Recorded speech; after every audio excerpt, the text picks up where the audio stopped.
that lone star from 1,000 miles away, calling me back home, and though I ventured far astray, when I see that beacon shining for me all alone, it calls me back to Texas and to home. Lone star, shine down on my hometown, fill my memory, light my way. Cattle in the old corral, the open range all around, sunlight and the smell of new mown hay. I remember though I ventured and much happiness I found, still I wish that I could be back there today. I know my home is waiting for me by the river shore. I know that all the ones I love would welcome me once more. In dreams I'd see them now, though it seems I'm bound to roam. My thoughts are still of Texas and of home.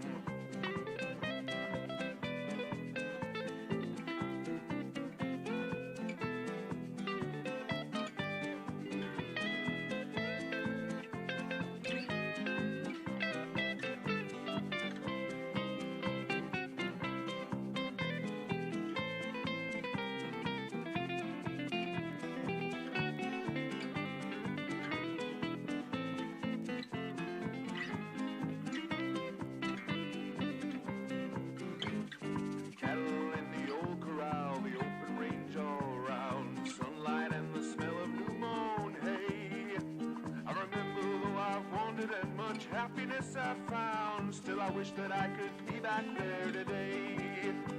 I know my home is waiting for me by the river shore. I know that all the ones I love would welcome me once more. In dreams I'd see them now, though it seems I'm bound to roam. My thoughts are still of Texas and of home.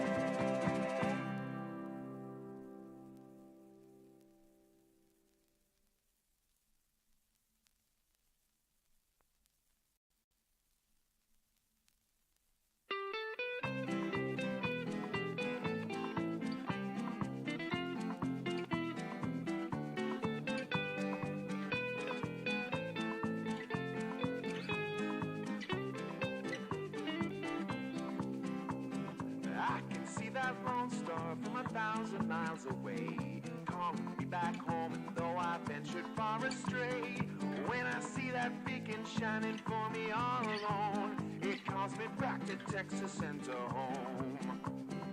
Lone star, shine down on my hometown, fill my memory, light my way. Cattle in the old corral, the open range all around, sunlight and the smell of new mown hay. I remember though I ventured and much happiness I found, still I wish that I could be back there today. I know my home is waiting for me by the river shore. I know that all the ones I love would welcome me once more. In dreams I'd see them now, though it seems I'm bound to roam. My thoughts are still of Texas and of home.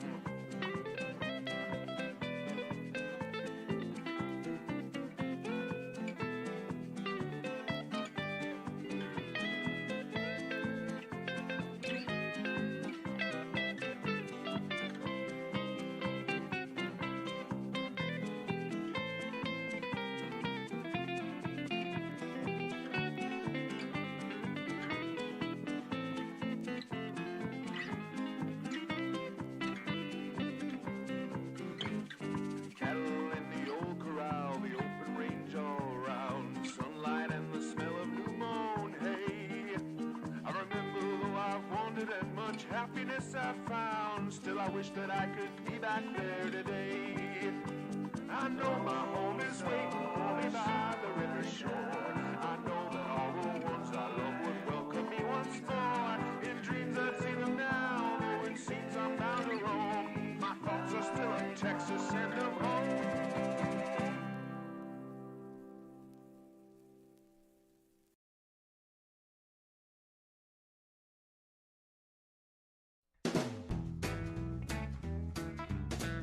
No wedding bells for today.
discouraging word, and my skin is not glowing all day. Where the rats ain't too high, the water's not bad.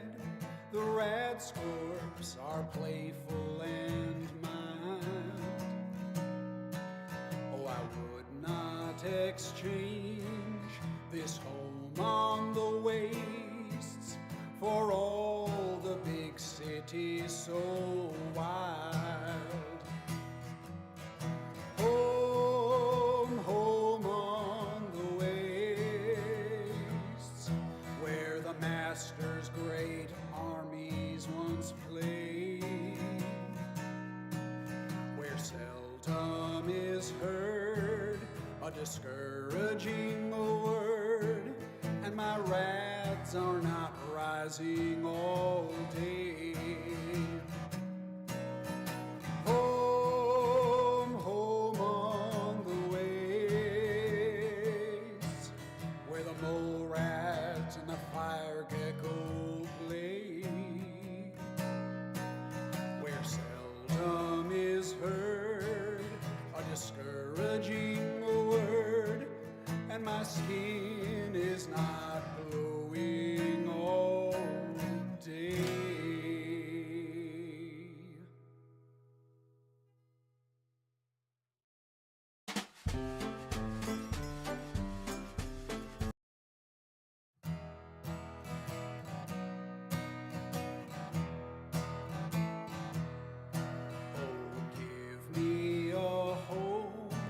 Where the big horners roam, where the mole rat and the fire gecko play,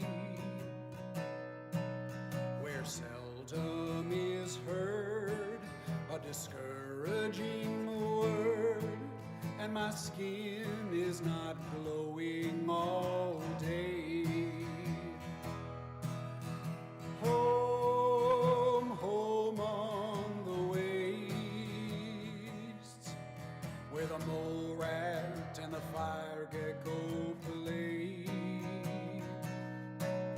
where seldom is heard a discouraging word, and my skin is not glowing all day. Where the rats ain't too high, the water's not bad. The rat scorps are playful and mild. Oh, I would not exchange this home on the wastes for all the big cities so wild. Home, home on the wastes where the master's great armies once played, where seldom is heard a discouraging word, and my rats are not rising all day. Home, home on the wastes where the mole rat and the fire gecko play, where seldom is heard a discouraging word, and my skin is not glowing all day.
However, very few people notice the note camouflaged by the sidewalk texture just outside the venue. The letter entitled Fine Dining reads as follows. These past few years, the very idea of fine dining has seemed beyond our grasp. Indeed, where does one even begin to look for something artfully prepared and beautifully presented by a world-class chef? Well, fellow epicures, I have found the one place left on this godforsaken earth with real food. I present to you the Ultralux. Ignore the rabble on the street, the petty farmers and the everyman types rubbing their pitiful few caps together in an attempt to elevate themselves to some semblance of class. Ignore the filthy, disease-ridden prostitutes of the Gomorrah, whoring themselves to anyone with coin. Walk briskly to the fabulous Ultralux, the only building in New Vegas worth your attention. You'll know it when you see it. Enter the doors of their restaurant, the Gourmand, and speak with the lovely Marjorie. She'll arrange for your care. Dally not, for reservations must be made as early as possible. A sumptuous feast awaits you, dear friends. Knowing what we do about the White Glove Society, this note actually gives a great introduction to their faction before we even step through the door. The story of Fallout New Vegas follows the courier after they get shot in the head by Benny Gecko while en route to deliver the platinum chip to Mr. House. If the player chooses to be female and sleeps with Benny, they will be given a love note that may imply a hidden foot fetish that Benny has. The note, called Thanks Baby, reads as follows. Pussycat, thanks for showing this cat the best hey he's ever. Talk about platinum in the sack, toots. Where'd you learn that 18-karat trick with the heels of your feet? You didn't just make my toes curl, they popped off and rolled under the bed. I wish I could stay for another round, but this gent's got places to be, things to do. You showing up has forced my hand, baby. The time to act is now. I won't be around for a while, but if everything works out right, you and me are a date, got it? Wouldn't miss it for all the caps in Vegas. Now don't get clingy and try following me. Ciao, Benny. In Fallout New Vegas, inside Sloan, we can meet Snuffles, the mole rat with the busted leg. But we will be focusing on a fun fact about a different part of his body in this video. It has always been a fun little factoid that Snuffles actually has a higher intelligence stat than Caesar, with Snuffles the mole rat maintaining a solid 5 intelligence, and the infamous leader of Caesar's Legion holding firm at 4 for the stat. Some would argue this is because Caesar has a brain tumor. I think it's just because Snuffles is a genius. While playing Fallout Brotherhood of Steel, if you idle on the Pip-Boy menus for around 15 minutes, an animation of falling atom bombs will start to play. In Fallout Brotherhood of Steel, we can meet a familiar character. This wasteland stranger found in the bar in Carbon, Texas is none other than the Vault Dweller from the original Fallout. It's proven he is the Dweller from Vault 13 when he gives you a quest to retrieve his trusty Vault 13 canteen. He is apparently between the age of 63 and 82 in the game. While I like this insert for a bit of fan service, in my opinion, they completely ruin whatever nuance the player character from Fallout had by giving him the personality of a shallow action movie star. I'm a stranger, girl. Didn't your folks teach you not to talk to strangers? No. You never knew your folks. You're a child of the bomb, raised by rats, adopted by the noble knights of the Brotherhood. If you said that to me 30 years ago, I'd have shot you and sold your gear for drinking money. But I'm too old for that stuff now. Let me buy you a drink. Just got into town myself. Haven't seen anyone from the Brotherhood. Except yourself. I used to be in the Brotherhood too. Well, that was a long time ago. Raiders. I've killed hundreds of them, and more keep popping up. As long as there are humans, there'll be raiders around to cause trouble. That hole? Don't know much about it, and I'm not interested in poking around down there. I've spent enough of my life underground. The mayor? Either he's as stupid as he looks or he's lying to you. There's no vaults around here, kid. Believe me, I'd know. In Fallout New Vegas, we meet Ringo. In one of the first quests that we receive in-game, we are tasked with helping either Goodsprings or the Powder Gangers in a dispute over Ringo. It seems the Powder Gangers from the NCRCF were charging tolls for caravans along the I-15. When they approached Ringo, instead of paying the fee, he tried to shoot his way out of the robbery. He even managed to take down a Powder Ganger or two on his way out. He made his escape to Goodsprings and held out for about a week before we meet him, biding his time before the inevitable shitstorm coming his way as Joe Cobb seeks revenge for his fallen faction mates. One small detail that gets overlooked is the fact that we can find Ringo's caravan just down the road from Goodsprings, right outside Gene Skydiving and the NCRCF. These Crimson Caravan remains are all that is left of Ringo's group after the attack. While the site is nearly picked clean, there is still some good stuff to find here. One of the first things people with even a passing knowledge of the Fallout series will pick up on is that bottle caps have become the main currency of the Wasteland. But why is that? In the original Fallout game, bottle caps made much more sense. Also known as hub bucks due to the hub being their point of origin, the hub merchants picked these caps as a currency due to the overall scarcity and the lack of material required to counterfeit them believably. In this first Fallout game, these bottle caps are backed by water merchants in the hub, giving them a central value as everyone wants purified water. This means that everywhere you go, they will accept the caps for a reason. By the time we hit Fallout 2, the NCR has introduced minted coinage, making bottle caps utterly obsolete as a currency. You can find a bag of 10,000 caps in a well at Broken Hills as part of Typhon's treasure quest. These are worth nothing. In Fallout 3, we see a return to caps as a currency. Unlike the original Fallout, these caps seem to be backed by no one, and do not really make any sense as a form of money. Though overall, I understand and like this decision. It's nice to have a recognizable currency in the Fallout series, and bottle caps work well. Following the trend from Fallout 3, no doubt, New Vegas also has the return of bottle caps as a primary form of cash in the Mojave, but we also have NCR and Legion money being available too. This continues in Fallout 4 as there is no real explanation on what these caps are backed by, but at this point, the caps have ingrained themselves into the identity of the Fallout series. The same goes for the online prequel Fallout 76. At this point, you can just assume that the caps have just become the de facto currency of the Fallout series, and no explanation is needed or given. While there is some background lore that talks about the justification of these caps, I'm speaking in this video more on a broad spectrum, a rundown more or less. In Fallout 2, we can find a special encounter called a Tin Woodsman. Inside this encounter, we can find an Enclave soldier who seems to have rusted armor to the point where he can't move anymore. All he can do is cry out for the oil can that is merely feet away from him. If the Chosen One picks up the oil can and uses it on the Enclave soldier, it will lubricate the armor and open up dialogue. After expressing his gratitude, the Enclave soldier will give the Chosen One 150 microfusion cells and then run off into the wasteland, never to be seen again, because he probably fucking killed himself. We can find two unique map objects when it comes to this encounter as well, including the cola fridge and the circular stove. This special encounter as a whole, of course, is a reference to the Tin Woodman from The Wonderful Wizard of Oz, who had a similar problem with rust, where he would lock up and become immobile when exposed to moisture such as tears or rain. In Fallout 2, you can get the special encounter the Unwashed Villagers hunting a spammer. Upon first observation, it may just look like a big group of people shooting at one guy in the middle of a parking lot, all while shouting some pretty unique text about unwashed vengeance. This whole encounter is just one big reference to a real-life flame war that happened in the Fallout community back in the day. This stemmed from a spammer and general ne'er-do-well named Grim Reaper who hit the forums at the time. Grim is represented here by an NPC with the same name. The rest of the NPCs that are shooting at him, they represent the real-life members of the Unwashed Village, one of, if not the oldest Fallout community online. A Fallout community that is still online and active to this day. The developers of Fallout 2 put this special encounter in the game to show support for the members of the community as well as reference the Flame War. As if you let this fight play out, the Unwashed Villagers will destroy the spammer and then run off into the wasteland. It is possible to engage in combat and have Grim stay alive for the entire fight. If he lives through it and nobody else does, he'll just continue wandering around spamming his combat quotes. Inside of the warehouse, we can find 6 stim packs and a fruit located in a locker. If you hold shift and click on the credits in the original Fallout game, you will be treated to some spicy quotes and memes from the dev team, which I'm showing to you sped up a bit here.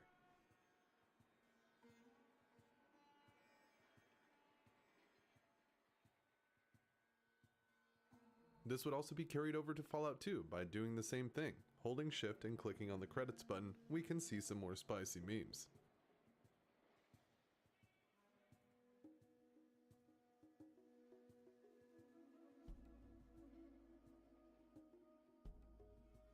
When testing Fallout New Vegas, Obsidian used a test cell NPC named Testicles the Debug Centurion. We can spawn him using console commands, and when speaking to him, we can change many things with the save file like quest outcomes, reputation levels, and even spawn Rex as a companion. Interestingly, the same model is used for Ron the Narrator, who can also be seen using console commands by spawning him in or turning on player controls during the ending slideshow. Ron the Narrator acts as an NPC in-game in place of Ron Perlman's VA lines. A lot of fans of Fallout, including myself at one point, may have believed the rumor that there is some bad blood between Obsidian and Bethesda. This stems from the time Obsidian was put to work on making Fallout New Vegas. This was done because of a lot of the original Fallout team was at Obsidian at the time, and I imagine people wanted to see what would come of it. The rumor took off due to an issue with the proposed bonus. If the game was to receive an 85 plus on Metacritic, the team would receive a financial reward on top of their flat rate. New Vegas would receive an 84 and the team would not get the bonus, leading fans to believe that Obsidian was somehow cheated by Bethesda and that there must be bad blood because of the classic Fallout fans' reception of New Vegas. This isn't the case, as multiple tweets from Chris Avalon show. Yep, Bethesda offered the bonus in the contract, we never asked for it. I don't feel Bethesda ever mistreated us, and there was a number of instances where they went above and beyond. The reward for completing the Operation Anchorage DLC for Fallout 3 is access to a pre-war sealed bunker that holds relics from the period of the Resource Wars. The centerpiece is a pristine set of winterized T-51B power armor. Due to the DLC also rewarding the player with the power armor training perk required to wear the gear, this is a great way to start any playthrough, especially since the armor is indestructible, or at least it would appear that way. This is actually a misconception and a bug on Bethesda's part, leading many who played the DLC at the time of the release to think that perhaps the label of winterized was a way of saying unbreakable, when in fact, that is just referring to the snowy texture. Citing the wiki, we can see the truth behind the mishap. The version given after completing the Anchorage reclamation simulation is the sim version, rather than the intended wasteland version. Among other issues, the sim version has abnormally high health, close to 10 million hit points, and as a result, will likely never become noticeably damaged. The armor can only be repaired by merchants. Every fan of the Fallout series has seen this Vault Boy pose, arm extended, winking with a joyful thumbs up. Many people are under the impression that this is a reference to an old wives' tale that says if you see a mushroom cloud and hold your thumb up, and your thumb is larger than the cloud, you are out of the radiation zone. Not only is this not true, as you would still feel the effects of a nuclear blast for more than 3 miles from ground zero, but Vault Boy is not doing this during this pose. One of the Fallout series creators and Wasteland series lead, Brian Fargo, has confirmed this in a tweet saying, "The Vault Boy simply has a positive attitude." I had an interesting bug or glitch happen in Fallout 3 after I completed the main quest and went to start Broken Steel. President Eden just kind of showed up at the Citadel, and though I couldn't talk to him, it was nice to see him again. I'm not quite sure how common this glitch or bug is, but if you've had it in your game, let me know, and if you have any other glitches or bugs from Fallout games, tell me in the comments. At the Tops Casino in New Vegas, we can talk to Tommy Torini inside the Aces Theater. He will ask the courier to recruit acts for the casino. The quest will lead us to the comedians Billy Knight and Hadrian, and the musicians Bruce Isaac and the Lonesome Drifter. While recruiting the boys, we can see that the marquee for the Tops is starting to fill up with these names. An excellent small detail, but it also offers a hint at a bigger reward for completing the quest. We can watch these acts once they've settled at the Aces Theater. I told my wife, she's good looking for a ghoul. It's just too bad she's not a ghoul. Ay, ay, ay. The most interesting of which is the Lonesome Drifter, who will play reimagined folk songs that will fit into the Fallout universe, such as singing Streets of New Reno based on Streets of Laredo, which was first published in 1910 in John Lomax's Cowboy Songs and Other Frontier Ballads, but was made famous by Marty Robbins. These songs were recorded by Fallout New Vegas lead Joshua Sawyer.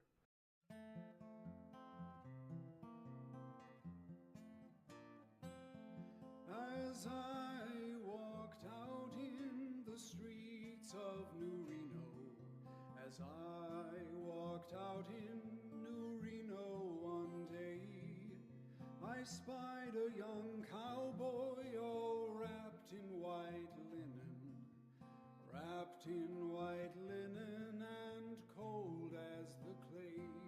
In Fallout 4, we can find many birds throughout the Commonwealth. One fact to note is that some of them are synthetic, and they are watching. These watchers, as the Institute calls them, are synth animals, in this case primarily ravens, that act as security cameras throughout the Commonwealth, which the Railroad and Minutemen are well aware of.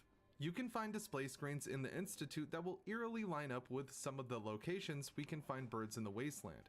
This allows the Synth Retention Bureau to monitor the outside, with most people being none the wiser. This is a tremendous small detail in Fallout 4, and it might make you do a double take the next time you see some birds out in your travels. In Fallout New Vegas, you will likely acquire the quest Come Fly With Me. In this side quest, we have to help Jason Bright and his followers get their rockets to working order to travel to the far beyond.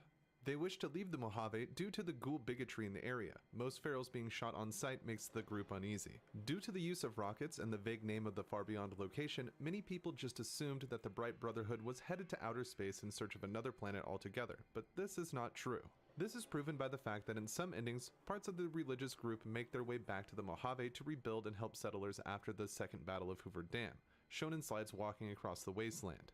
The more likely destination for Jason and his bunch is Dayglow, a town known for its large population and acceptance of ghouls, as well as its high residual radiation levels. The small flies that you can find swarming around various corpses in Fallout New Vegas are actually low-poly tiny bloat flies. This is just another small detail that I think makes the Fallout series even better when you look at it as a whole.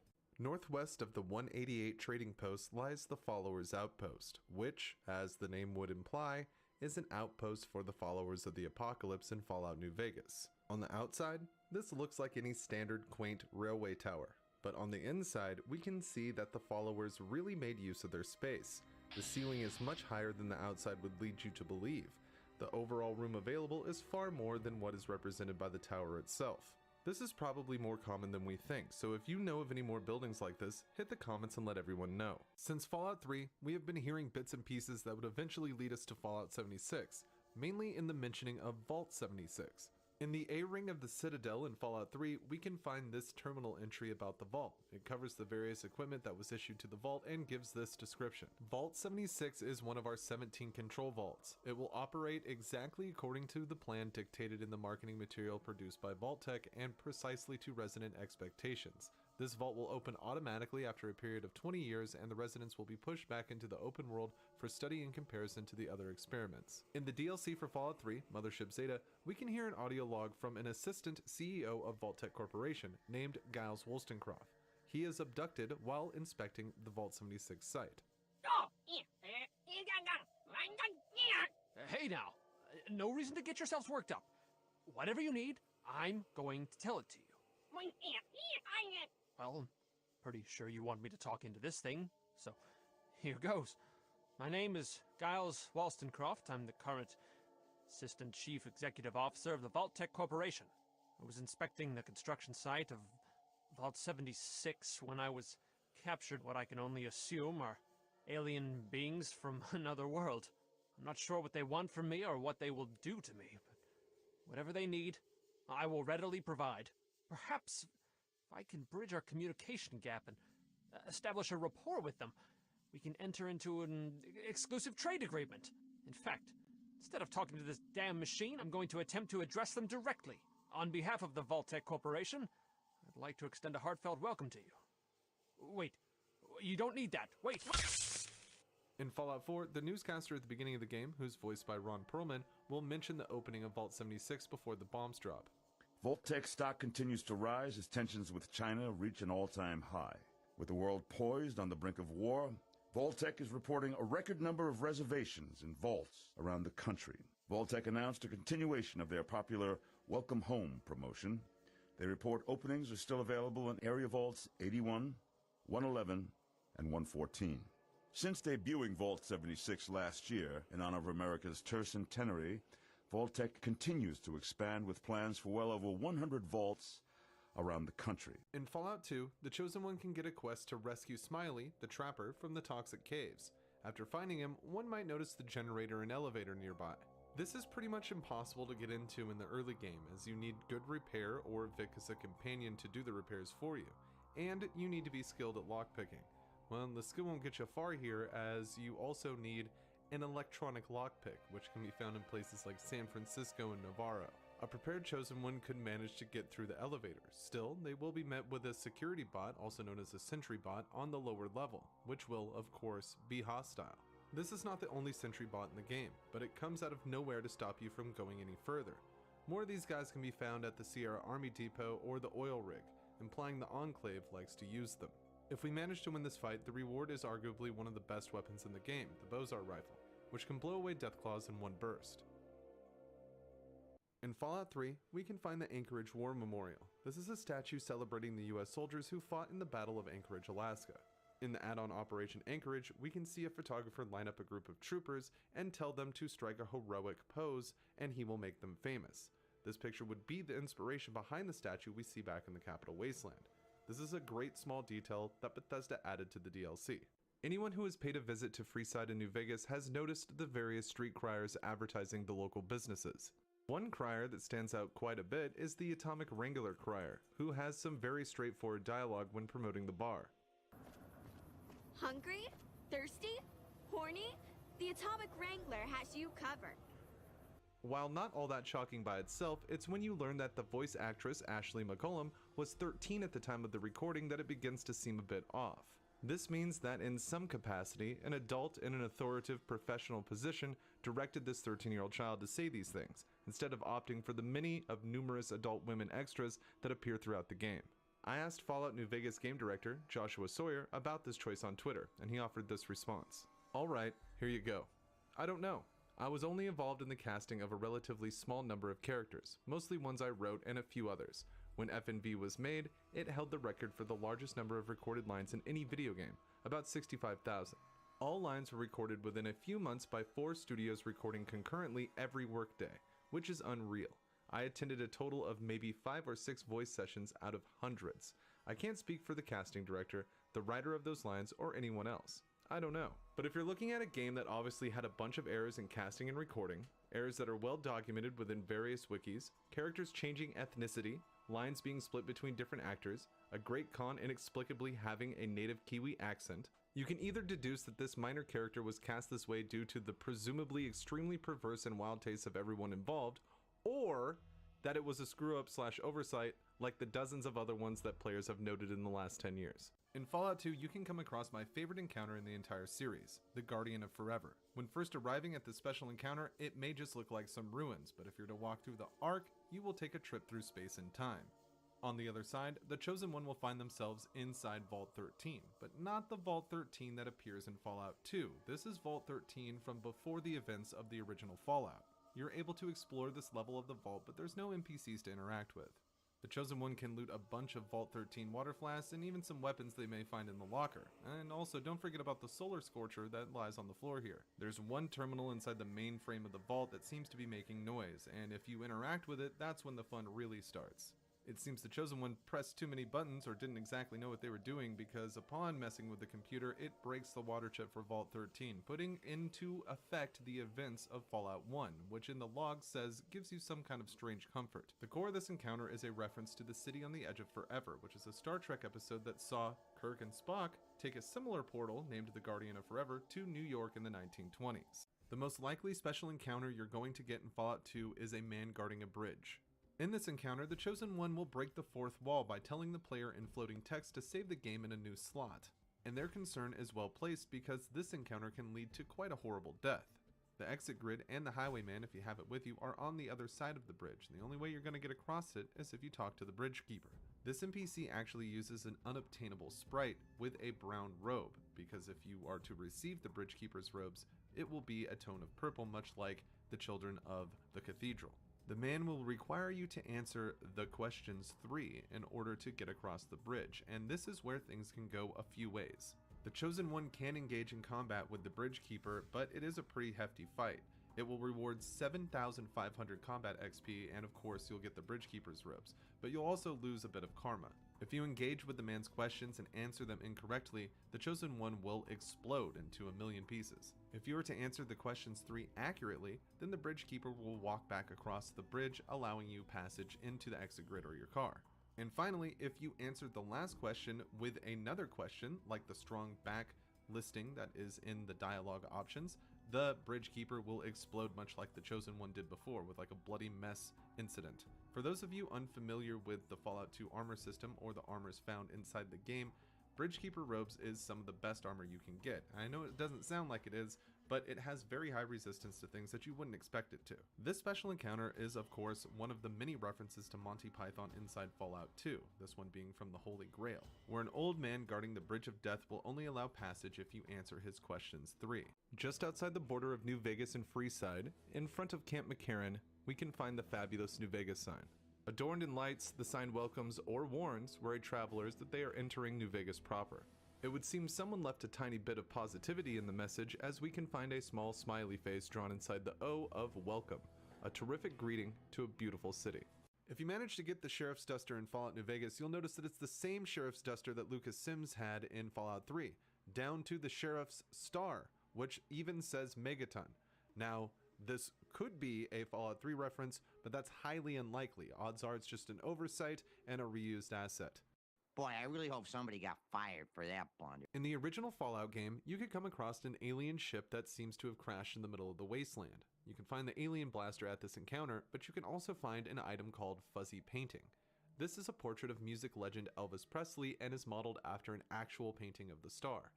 Likely, the picture can be found at an alien ship because of the various conspiracy theories that Elvis was alive. Some people even thought he could have been abducted and living with aliens. Many of these paintings can be found in Fallout 2, with the most interesting one coming from Dr. Jubilee in NCR.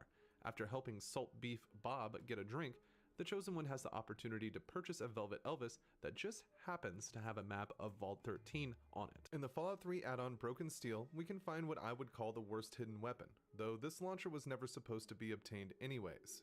After heading to the Rockland Tunnel and clashing with the Enclave, you can find this fence between two stone posts. This is where you can get this weapon legitimately by using 5mm ammo boxes to build a set of stairs. On PC, we can simply no-clip through and head to the location of the Tesla Cannon Beta. This Tesla Cannon uses the same model as the missile launcher and also takes missiles as ammo. This means it can be repaired with missile launchers. While it may look like a standard missile launcher, it will fire the standard Tesla Cannon shot. I call this the worst hidden weapon almost as a meme, as it does less damage than its in-game counterpart and uses more AP. In the Fallout 3 DLC, Operation Anchorage, you can hear Sibley haze Olin about the person that came before you. Knock, knock, Olin. Got a new best friend for you. What? Yep, let's hope you treat this one better than the last guy, huh? Go to hell, Sibley. You know that wasn't my fault. Sure, whatever. Just make some progress, okay? We're all looking to get out of here. And behind this locked door, we can find a Gary from Vault 108, Gary 23 to be precise. Looks like his arm is removed as well. So probably this clone of Gary couldn't comprehend what was going on and just kept saying his own name, so they removed his arm to try to get into the simulation, which didn't seem to work, or try to get into the armory, and that did not seem to unlock it the way they wanted it to, which is probably what Sibley is hazing Olin about. There is a hidden diner above Diamond City, just outside the stadium. While this room is hard to get to, it's not impossible, with the easiest way to get up to the diner being a jetpack. Once you are in the hidden room, you will see that it used to be occupied, but the settler is no longer with us. Along with a great view, you can find some minor loot up here as well as a mini nuke.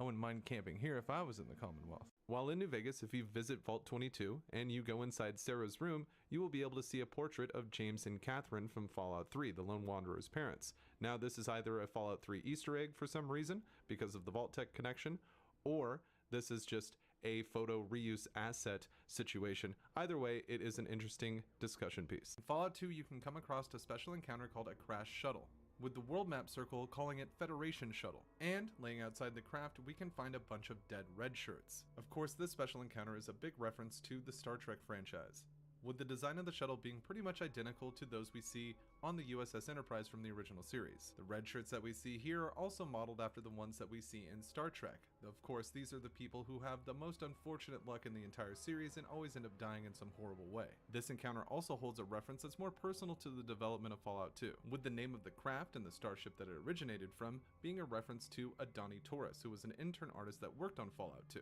We can find futuristic looking hypodermic needles on the red shirts. These, in-game, can heal 75 to 100 HP. They're pretty good. The Chosen One was supposed to be able to find a phaser here at this encounter, but that was unfortunately cut. It would have acted as a high-power energy pistol. In Fallout New Vegas, just southeast of Horowitz Farm, lies a house that kind of breaks the norm. This house is open, meaning that there's no load screen required when going in and out.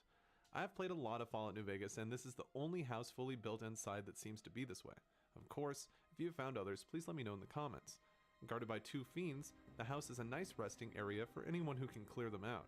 While there are ruins throughout the Mojave that have a similar feel, I haven't found a complete house that is just open in the wasteland like this. In Fallout 3, you're supposed to assume that Colonel Autumn dies during the Project Purity incident when he confronts James. Of course, he shows that he has survived after the player finds the Gek. Many people have asked how Colonel Autumn could have survived such an event, and I myself didn't really know until a couple of years ago. Turns out that Colonel Autumn pulls out a syringe and injects himself with some kind of mystery agent. According to the wiki, it is probably a more effective version of Radaway or Rad-X. You're listening to Galaxy News Radio, and I'm your host, 3Dog, Lord and Master of all I survey. Most everyone familiar with the Fallout series knows of the iconic DJ from Galaxy News Radio, 3Dog, but many may not know why he is named that. Eric Todd Dellums, the incredible voice actor for 3Dog, actually had a bit of an influence over his character. He was even the one to add the signature howl to the golden voice of the Good Fight. Did you know that the character 3Dog is actually named in reference to a role that Dellums played back in 1986? The actor would briefly appear in the Spike Lee film She's Gotta Have It, where he would play Dog Number 3, joining a list of other men the female lead had less than favorable interactions with. So they decided to name the character 3Dog, after Dog Number 3. In my experiences, I found two types of men, the decent ones and the dogs. It seems that men are taught not to be in touch with themselves, with their true feelings, but the things that they do say, weak. You so fine, baby. I drank a tub of your bath water. Congress has just approved me to give you my heat and moisture-seeking mix missile. That's one rocky world. In Fallout 2, you can encounter aliens out in the wasteland during your travels. They are intense and brutal, but they are not extraterrestrial. Outside of Reading, you will only see them as aliens. Still, when exploring the underground mines of the town, you will see they have changed to their proper name, Wanamingo. Fallout 2 does this because most everyone in the game world knows these creatures as aliens, so the Chosen One would only have that as a reference, making them appear as aliens in the logs. But in the mines of Reading, people know them for what they are, so it has changed to represent that. Wanamingos were made using FEV for fighting wars against other countries. I received a question from a viewer that I hadn't really thought about before, and that was, do the boomers at Nellis fire on every NPC that enters their territory, or is it just Janet and the courier that are victims to their artillery shots? Well, the answer is they absolutely do, but they seem to show mercy to NCR veteran rangers.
There's an unmarked quest in Fallout 2 called Become a Porn Star. In this quest, the Chosen One can approach the Golden Globes porn studio in New Reno and ask the Corsican brothers about starring in the film. Suppose your character has charisma set to at least 9 with agility and endurance at 8 or higher.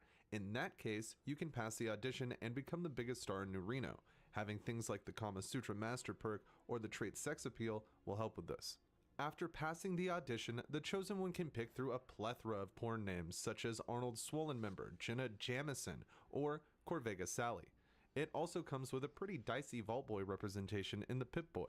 This was considered a negative title in-game, with the prizefighter being the positive opposite, though having the prizefighter title does help with getting the job. Due to the trimetric viewpoint of Fallout 2, some people may have just assumed the caves found in the wasteland were just for decoration, and sometimes they are. Still, you can find some caves that have exit grids inside them and lead to interior cells. These caves are often packed with varying enemies and can hold some great treasure.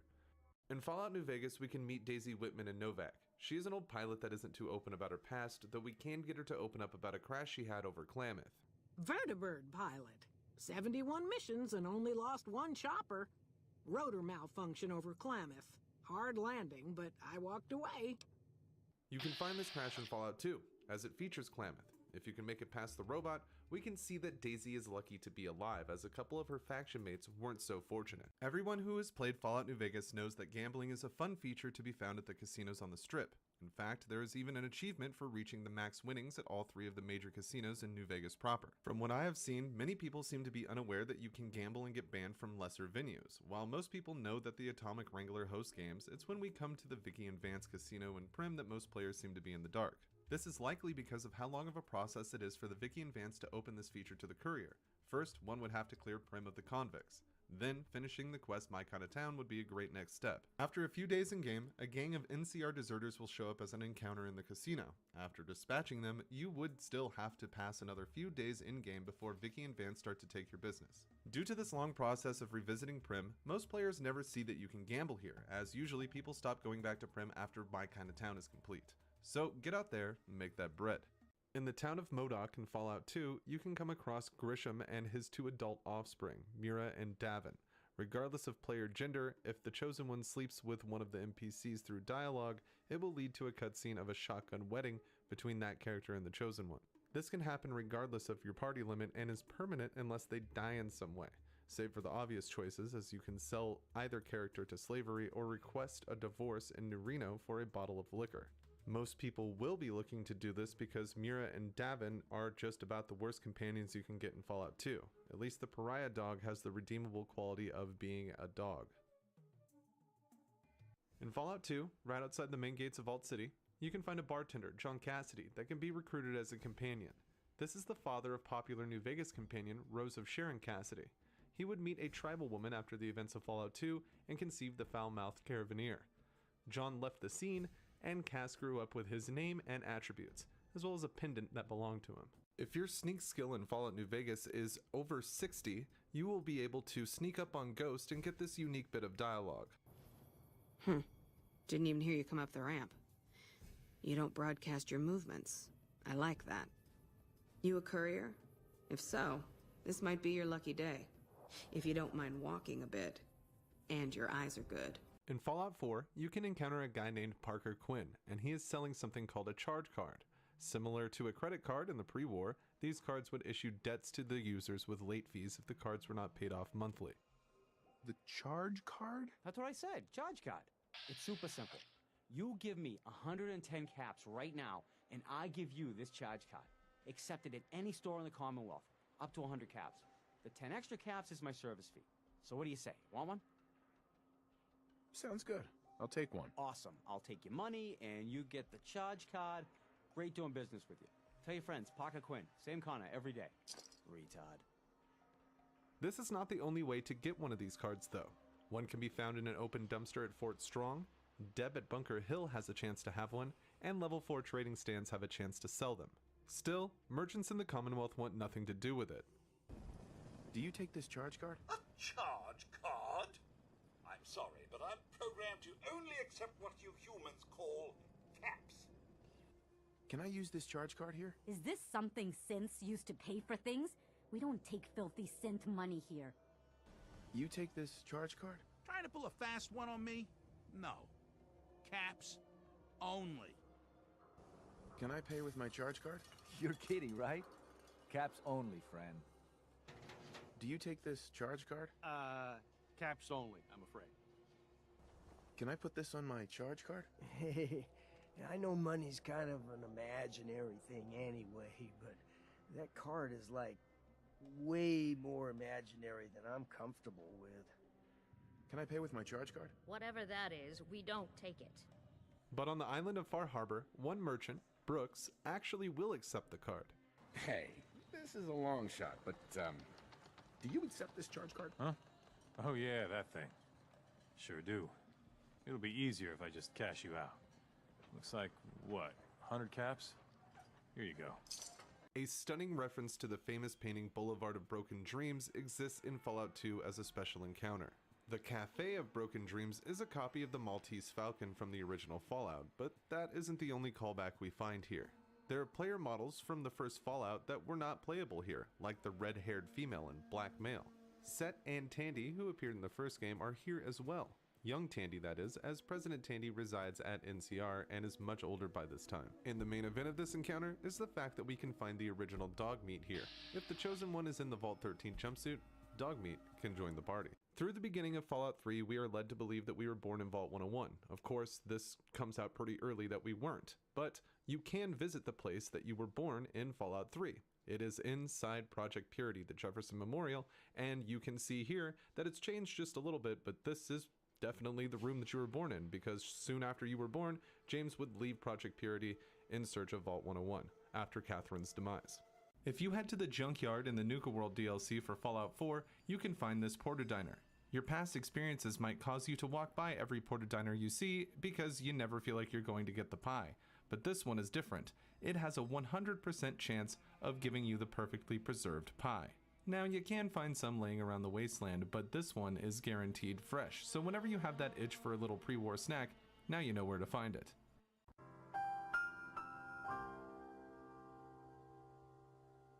Get fucked. Yes, guess who's on third? Lupe still like Lupe in the third. Here like here till I'm bitter on the curb. Peach fuzz buzz, but bitter on the verge. Let's slow it down like we're on the serve. Bottle shaped body like Mrs. Butterworth. But before you say During doing so, behind and where. One of the coolest things that we can find is the Assaultron helmets. Seemingly forged out of the hollow head of an actual Assaultron, these helmets provide good cover and look nice doing so. These helmets were introduced in the Automatron DLC, and they can usually be found on Rust Devils, which is a robot-obsessed raider gang that the DLC brought with it as well. Hands down, the most unique feature of these helmets is the fact that they change based on what is going on with the player. If you draw your weapon, as you would in combat, the face closes on the Assaultron helmet, providing you with a little more protection during battle. When you holster your weapon, the front opens, allowing the wearer to see and speak better.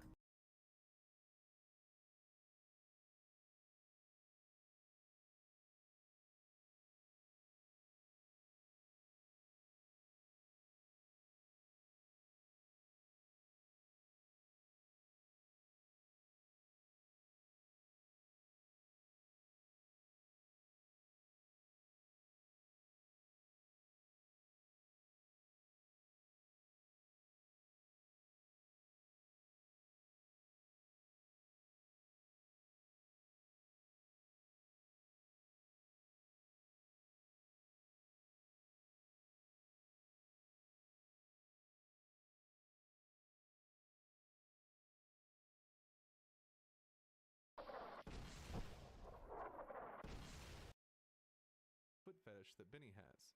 The note called "Thanks, Baby."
This is a tremendous small detail, and I would love to see more features like this with armor in the future.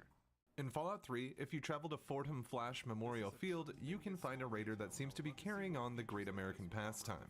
If you remain undetected, you will see this raider running the bases. While the rest of their group is out on patrol, this baseball enthusiast has taken it to the next level and will continue this animation until they see you or they are killed. I like to think that all the chems are finally starting to get to the raiders' heads when I see something like this.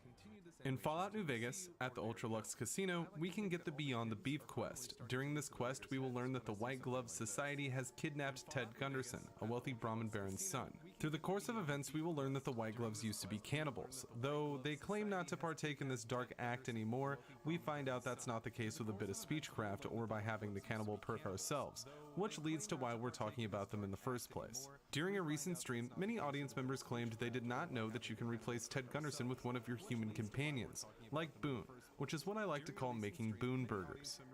Ted Gunderson is his name. It would be simplest if we could convince him this was all an unfortunate misunderstanding. But if he won't listen, we can't very well let him go. He'll have to be slaughtered and served. Then we wouldn't need the replacement. But you would need to deal with his father, Heck. Perhaps if you could smear some of Ted's blood around his father's hotel room, you could frame him. But you would need to deal with his father, Heck. Perhaps if you could smear some of Ted's blood around his father's hotel room, you could frame him. Perhaps a little rugged, a little gamey, but he's in good shape and looks healthy. Very well. If you're able to convince young Mr. Gunderson to return to his father, replace him in the freezer with your friend and we'll have a deal. Once you confess to Mortimer that you are a cannibal, all you have to do is lock Boone in the freezer and return Ted to his father. After the reunion, we can report back to Mortimer, who will invite you to dinner, where he informs the rest of the society about what he just served. In Fallout Tactics, you can come across a special encounter that will show a group of Brahmin huddled around a table. If we take a minute to see what they are saying, their dialogue would suggest they are involved in a rigorous poker game. While this is not the first time Brahmin have shown the ability to talk, this is undoubtedly the most we have ever seen them say. As the warrior and the squad get close to the group, they will break from the game and run off, yelling that the feds are here. If we take this opportunity to search the table that they were using, we can find quite a few pull tabs on it, the Fallout Tactics currency. This whole encounter is an excellent reference to the poker game painting by Cash Coolidge, and the series that followed that showcased dogs playing poker. This is a tremendous Fallout-inspired take on the timeless works of Coolidge. In the Fallout series, there's a lot of things to do. The game worlds are filled with side quests and interesting characters that can easily take hundreds of hours of your time. One of the often overlooked activities that players can do in most Fallout games is a pastime that goes back generations. I am, of course, talking about cow tipping, or Brahmin tipping for the post-war folks. In the original Fallout, this act was done by using beer on the Brahmin, getting them drunk, causing them to tip over. A lot of players miss this because very few would think to use beer on a Brahmin. In Fallout 2, this was simplified with the introduction of the push command. Usually this action would move human NPCs out of the player's way. Still, when used on a Brahmin, it tips them over, keeping the tradition alive. In Fallout Tactics, your squad can come across a special encounter that hosts a large area of fenced-in Brahmin. It even includes a sign that says, "Do not tip the Brahmin." If the warrior or any other squad members interact with the Brahmin, it will cause them to tip over. Plenty of cows for the tipping here. As the Fallout series entered the first-person era with Bethesda, this tradition came with it. If you are crouched next to a Brahmin in Fallout 3, you can tip them over with a great push animation, essentially making the cows go ragdoll, which can be great fun. This carries over to New Vegas as well, where the same tactics can be used on the Brahmin of the Mojave. This only works on normal Brahmin, so you won't be pushing any pack Brahmin down during caravan runs. This feature was mysteriously left out of Fallout 4, though there are mods that claim to add the cow tipping tradition into the game. Regardless, this has to be the most underrated pastime in the Fallout series. Every fan of the Fallout series is familiar with the Nuka-Cola bottles found all around the wasteland. Oftentimes, they are filled with refreshing Nuka-Cola, the biggest soft drink in the world pre-war in the Fallout universe. I've been asked many times if Nuka-Cola has a canned variant, and the answer is yes. We just don't get to interact with it the same way we get to with the bottles. We know these cans exist because we can see them as debris in Fallout New Vegas and Fallout 4. Whether or not these cans could last the passage of time is up for debate, but something must be up with them as we never find a drinkable canned Nuka-Cola. As people who enjoy the Fallout games, many of you have established which characters or environments you like the most. Right now, I want to talk about the NPC I hate the most out of the whole series. I'm curious about what NPCs you can't stand as well, so tell me in the comments. In the original Fallout, you can travel to the Boneyard, home to the Blades. Inside the Blades safe house, you can meet Christine. Christine is a relatively forgettable character, but something about her always grinds my gears, and it involves a bit of unique dialogue you get from asking her if there's anything else you should know.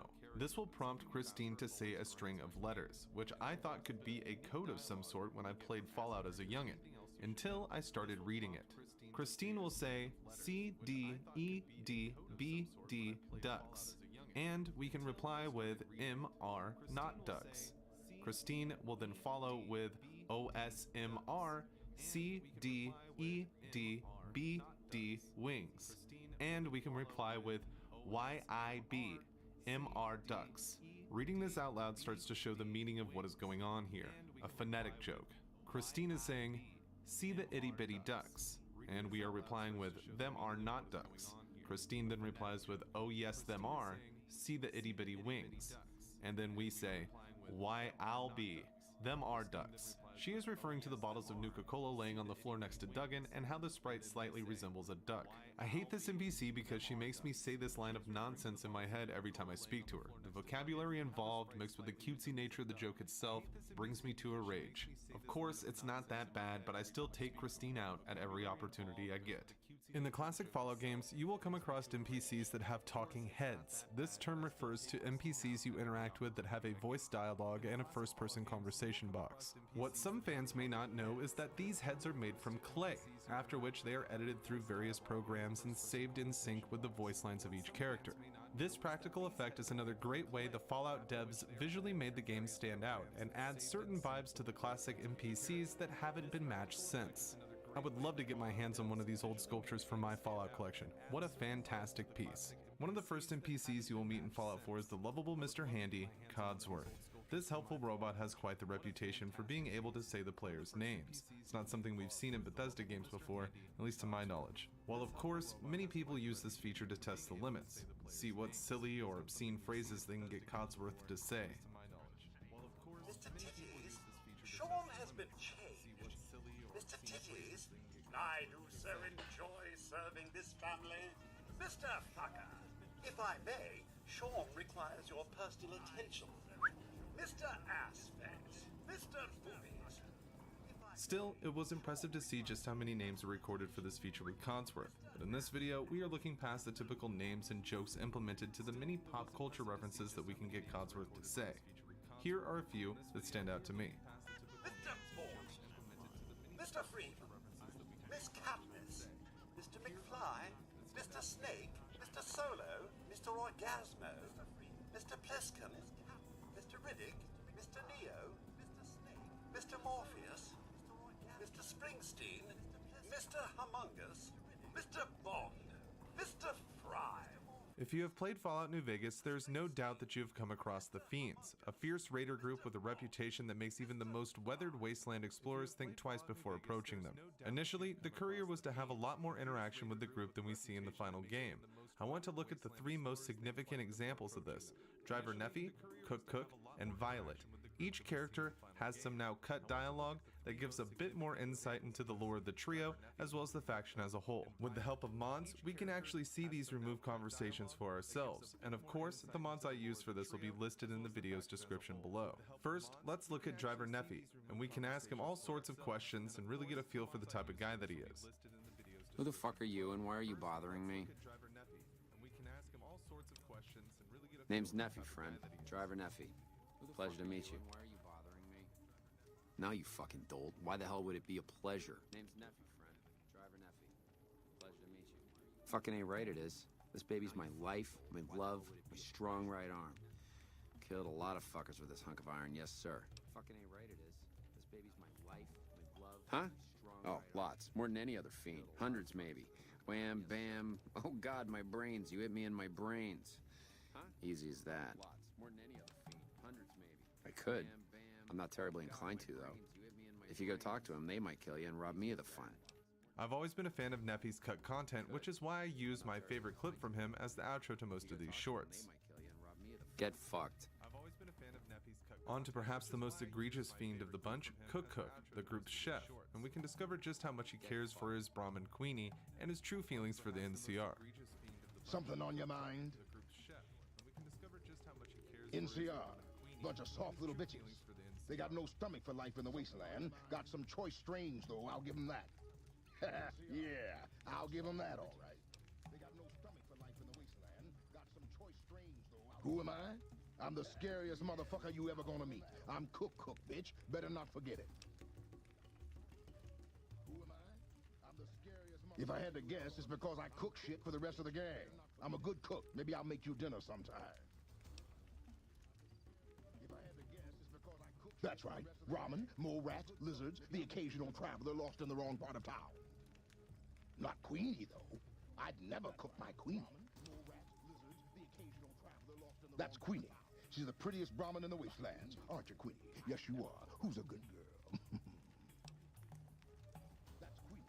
She's the prettiest Brahmin. Yes, you are. Yes, that's right. Yes, you are. Who's a good girl? If I had to guess, it's because I cook shit for the rest of the gang. I'm a good cook. Maybe I'll make you dinner sometime. If I had to guess, it's because I cook shit for the rest of the gang. Of course I do. You want to meet them, eh?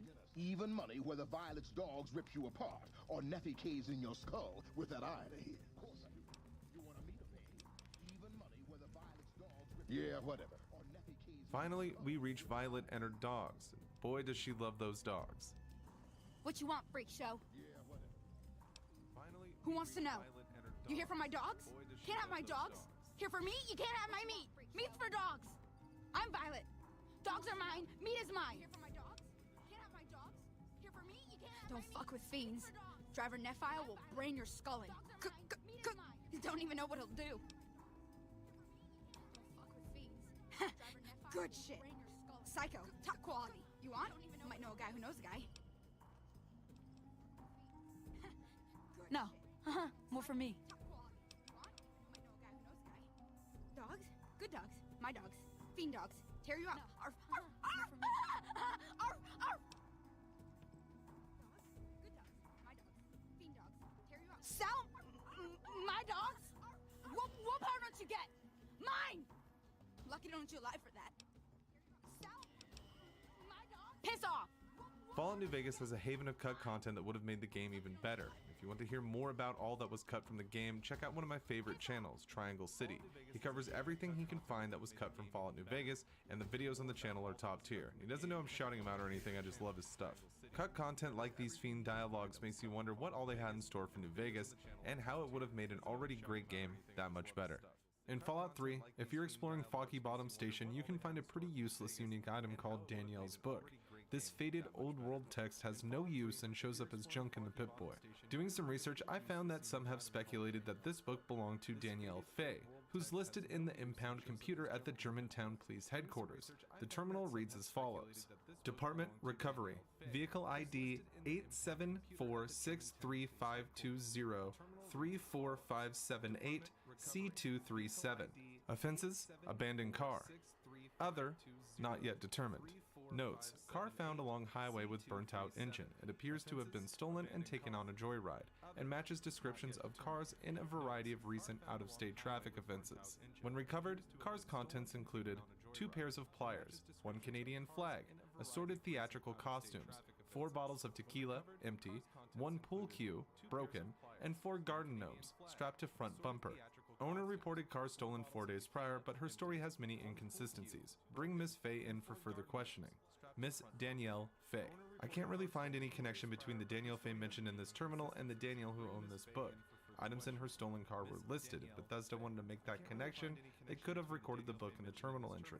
Perhaps people just assume this is the case because this is the only 2 times we see the name Danielle in Fallout 3. My personal take is that more than likely this book is left over from a cut quest. I can't find any information saying that this is the case. Still, I also can't find any data supporting the wiki's connection between the book and the terminal. As far as I can tell, this is just a unique junk item in the final game. So for those of you that like to have rare items lying around, make sure to stop by Foggy Bottom Station. In Fallout 4, the most notable settlement that can be found is Diamond City. Built out of the remains of Fenway Park, this site is called the